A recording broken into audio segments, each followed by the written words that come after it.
thank you to that lovely lady for bringing her XR flag and making it feel slightly like a festival. So that's all. Oh, Jane's saying she can't quite hear me. Do you want it louder, Jane? Yes. Yeah. All right. Is that better? Oh, yeah. Fabulous. All right. Sorry, I didn't know quite how loud I was meant to be. I just want to welcome you all, as I've said, to our mini TED Talks this evening, which are part of our Eco Pop-Up here in Highgate. It's been organised by the Highgate Neighbourhood Forum, Transition Highgate and the Haringey Climate Forum as an opportunity to share local ideas and our concerns about climate crisis with people locally, because we didn't feel there was a real focus in Highgate in particular for these issues. So we've set up this pop-up and we've had lots of people visiting. We've either been on the tea lawn or in the front of Lauderdale House, so it's been a really great opportunity to meet people and get them to sign up for things. I just want to tell you quickly who's been involved in the exhibition and the whole project. So there's myself, Alicia Pivaro, who's the chair of the Neighbourhood Forum, there's Sydney Charles from Haringey Climate Forum, Catherine Budget-Meakin from Transition Highgate, Jane Leggett from XR Highgate, Emily Reader, who's our wonderful local person. I'm going to give you a lovely wave. And we've roped in boyfriend Henry this evening to do some videoing. And Ezra Shitty as well, who's just been helping us with some of the manning of our stall, because we felt it was really important that someone was always there to take questions. So I'm going to kick off with our first speaker. The bit of fun that will happen in between speakers are that we have to swap our microphone balls. So they'll just have to do that quickly before they take the mic. But I'm going to kick off with Flo Cullen Davis, who's a young local activist. So she's got a few words from the kind of young person's perspective. So I'm going to hand over to Flo. Thank you.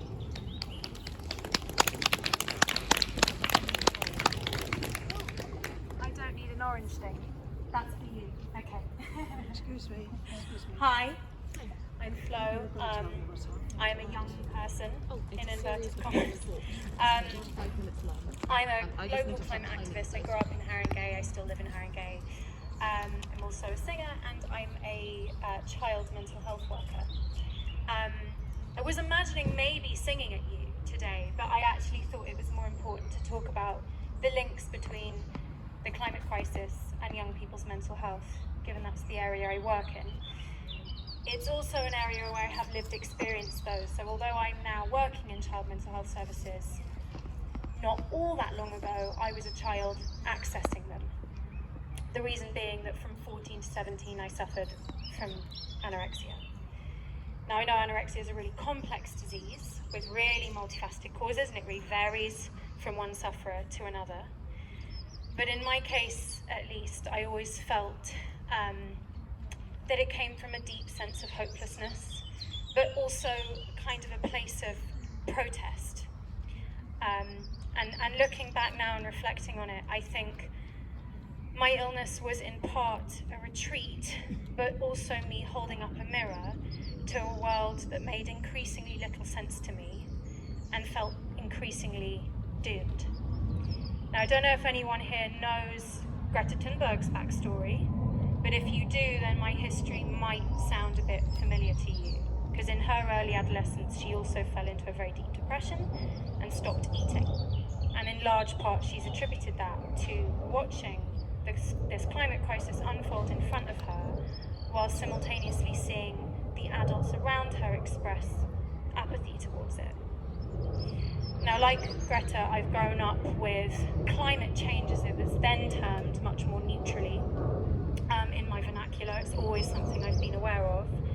But as I grew older, I noticed that the generation above me, who was supposed to be raising me, weren't really fully acknowledging the urgency of it and the chaos that they were bringing myself and future generations into. Now, one of the things that happened when I got ill, one of the first things that happened was that I developed something called amenorrhea, which is the medical term for loss of periods. Sorry, this is all probably much heavier than you're expecting. But that's something that happens almost as soon as you drop below a certain weight. And if that goes on for long enough, then your chances of retaining normal fertility decrease. And this was a particularly upsetting symptom for me because I'd always known from a slightly strangely young age, some would say, that I wanted children. And I was obsessed with naming them and things. And my parents used this as leverage to try and get me better, reminding me that this was something I wanted and that this was something I was, that was threatened by my being ill. Now, my road to recovery was rocky and it wasn't without its relapses, but I can now confidently say that I have been fully recovered for a good 10 years. But the state of the world didn't follow my upward trajectory, it would seem. I think things over the last 10 years have got much bleaker. So bleak, in fact, that I'd say the main driving force, or one of the driving forces behind me getting better, which was the hope that I would one day have children, has now been really tainted, perhaps even thwarted. I have a lot of friends of my age and some of the young people I work with in child mental health services already saying that they will take the decision not to have children of their own because they are so scared of the world that they would bring them into. Now, I don't know if I'll ever make that sacrifice myself. It feels like a lot to give up, but I can understand. Oh. Has it stopped working? Oh. Yeah. Can you hear me anyway? Yes. Fine.